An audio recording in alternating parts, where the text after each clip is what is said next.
बीड जिल्हा परिषदेचा सन 2026-2027 या वर्षासाठी 17,76,00,000चा अर्थसंकल्प सादर करण्यात आलाय। बीड जिल्हा परिषदेचे मुख्य कार्यकारी अधिकारी जितेंद्र रहमान यांनी मंगळवारी शिल्की अर्थसंकल्प सादर केलाय।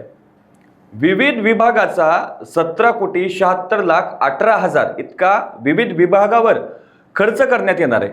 हा पैसा कसा खर्च केला जाणार तर आता बांधकाम विभाग 3,08,35,000, शिक्षण विभाग आहे 2,30,51,000 रुपये, आरोग्य विभाग 2,79,04,000, पाणी पुरवठा व स्वच्छता विभाग 30,00,000, समाज कल्याण विभाग 2,48,08,000, महिला व बाल कल्याण विभाग 65,68,000, कृषी विभाग 34,40,000, पशुसंवर्धन व दुग्ध व्यवसाय विभाग 56,11,000, पंचायत राज कार्यक्रम विभाग 5,23,95,000 याप्रमाणे तरतूद करण्यात आली आहे।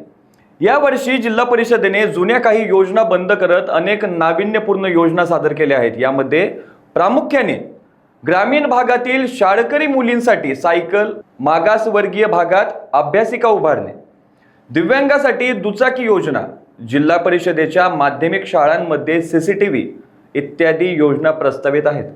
यासाठी आता जिल्हा परिषदेच्या शोध निधीतून तरतूद करण्यात आली आहे। जिल्हा परिषदेच्या बांधकाम आणि अन्य निविदेसाठी 1 कोटी रुपयांसाठी 1,000 रुपये, 1 कोटीच्या पुढे 10% पटीने ही फीस आकारण्यात येणार आहे। विहित मुदतीत काम पूर्ण न केल्यास दंड सुद्धा आकारण्यात येणार आहे। अशाच ताज्या अपडेटसाठी लोकांची टीव्हीला सबस्क्राईब करा आणि लाईक करायला विसरू नका।